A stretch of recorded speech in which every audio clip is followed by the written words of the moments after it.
My story begins here, in the magical town of Marceline. Oh, that's me, by the way. Walter. Walter Mortimer. I'm a student with the University of Missouri, Columbia.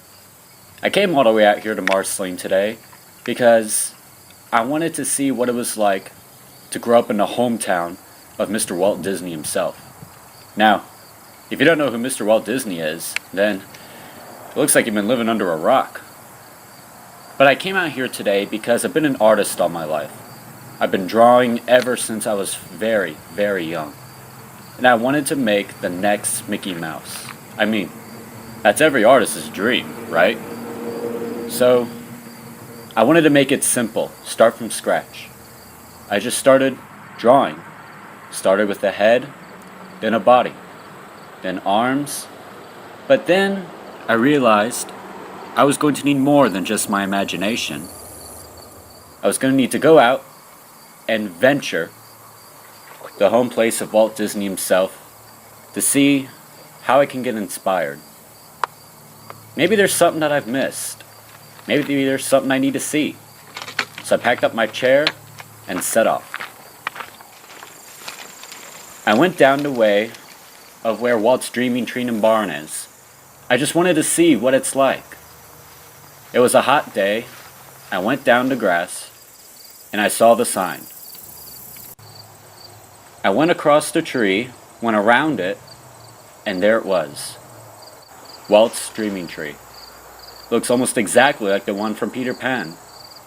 Or maybe it was the tree from Peter Pan. Who knows? So I walked over and decided to have a little seat. I got right underneath the tree in the shade. It was really relaxing. Normally I don't sit in front of trees that much. Maybe it's just because, well, I'm just getting too old for that. So I looked up and I just kind of made myself comfortable. Got into a butterfly position and just looked up. Looked all around. The grass, everything. I saw this sign and I wanted to see what it read.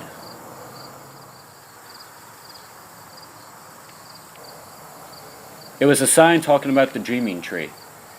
Apparently, Walt had used that Dreaming Tree for many of his future works, such as his Mickey Mouse cartoons and his silly symphonies. Walt would daydream all day long. I then noticed there was more to it than just the Dreaming Tree. So then, I got up and started walking. The path continued until I found a tiny little bridge. There was something in the distance. I needed to get closer. And so I did. I walked and I saw it. Walt's barn. It was a wonderful sight. A very good, clean path for me to walk on. I never knew it, but I was walking toward Walt's happy place. It was a place that made Walt happy. I don't know why, but maybe I'll find out when I get inside. I got closer and closer until I got to the entrance. I saw where the door was, and I'm just about to go in now.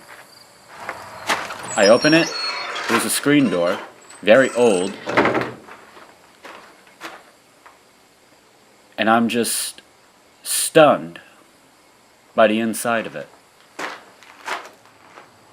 There was nothing there on that corner except a barrel, and I found this book titled Walt Disney's Happy Place. It was one of those books made out of wood, and you just turn the pages. Each page was made of wood. There was Walt's house. There's an illustration of Walt when he was a child. And there was Walt as an adult, drawing, being the genius that he was. I just really want to know what it's like to be Walt. I want to know what it's like to make a character. But maybe someday I'll know. There was nothing in that corner except just some hay. But all around, it was just nothing but signatures. It was actually quite small.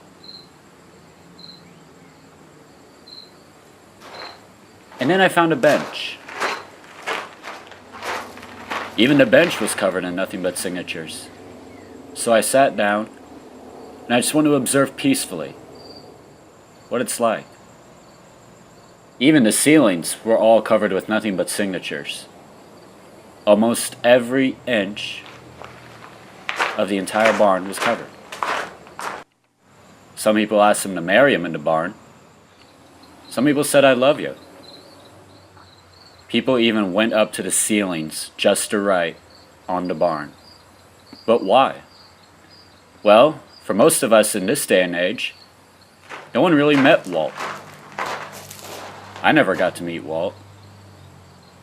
But maybe Walt just inspired so many people that people just wanted to come and just kind of pay tribute, to say thank you for all the magic that he created.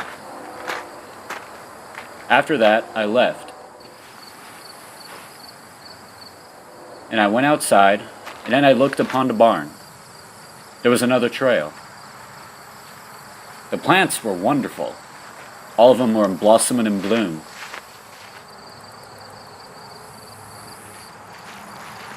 The trail led all the way down to the pond. But this pond was different. This pond was probably one of the purest ponds I'd seen.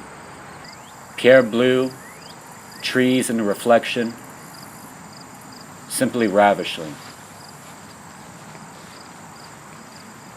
After that, I decided to walk. Maybe someday I'll come back to Walt's barn. I then saw the house. The house was just up the trail after I had parked my car before I started drawing. I wanted to take a look at it.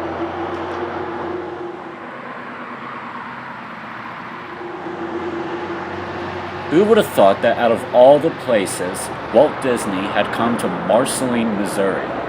Out of all the places in the country. And here I was, seeing his house.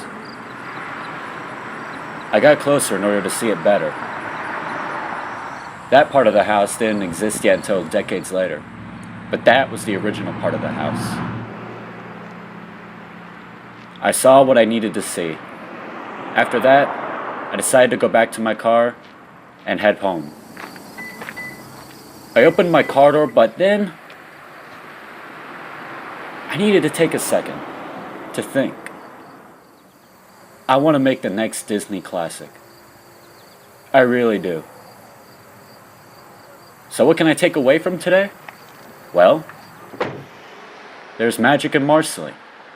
And maybe, after today, there'll be magic in me.